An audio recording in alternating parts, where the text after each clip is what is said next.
Ya Ummatakiya, to the Oromo people, to the young men and women of our nation, first and foremost, I'd like to extend my deepest condolences to every one of you who's devastated as harmed by the assassination of our beloved Hachalu Hundessa, a man who has unquestionably touched the heart and the souls of the million with his profound lyric ability. For us, Hachalu wasn't just a musician, he was a musical revolutionist who embodied our hopes, our dreams, and most of all, our voices. After the cold-blooded murder of our Raika Wadinina, the regime also had the audacity to imprison our leaders, including Jawad, a man who has the ignited everlasting movement among the young generation, a man who spent all his life fighting for the cause of oppressed. For generations, they have been dimming every light that has ever brightened among us, and so they dimmed the lights as they could enhance potential and power. But what they fail to realize is that our rules are too deep to be effective, our spirit too firm to be shaken, and our heart too strong to be broken. Never forget that we, the Oromo nation, over 15 million of us, are one of the most oppressed groups in the world. We have been socially and economically marginalized and politically suppressed over 150 years. Our parents have been dehumanized. Their culture and language have been ridiculed, and they spoke against the injustice. They were imprisoned, tortured, and murdered, not just by the current regime, but by the one before that, and before that, and before that.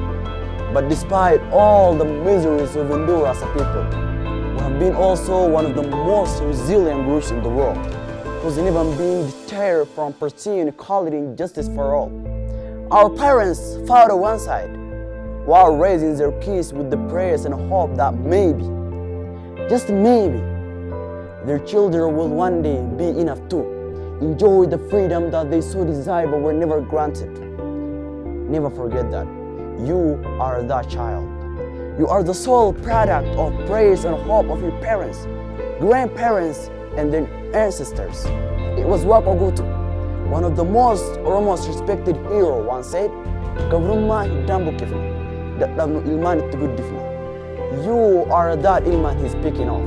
The Eros and the Ares, the Kobe generation, the most powerful, most educated, and most sophisticated generation of all time. A generation that has been raised in a keen, aware, socially and politically aware atmosphere.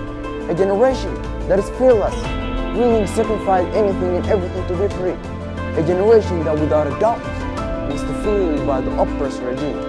So, none of us will rest until our brothers and sisters are released from that prison. We will not rest until we eradicate anything and everything that embodied our Gedic and barbaric mentality that has profound that country for so long. The young generation will not rest until what Hachalu assassinated for is fulfilled. All the past dictators and oppressors are removed from the public stage, particularly the embarrassing and demeaning military statue that towers the capital. So, we will not rest until every soul in that country is free. Because remember, we're not just fighting for the Oromos, we're fighting for the other marginalized, we're fighting for the million other marginalized groups. The likes of the Sidamas and the Walaitas and the Siltes. We're fighting for justice for humanity.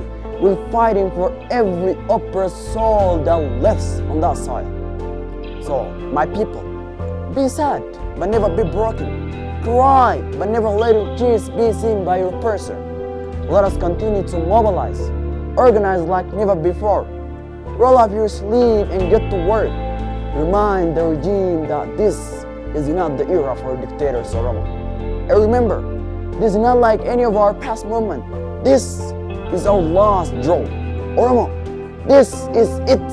Our last chance to be free.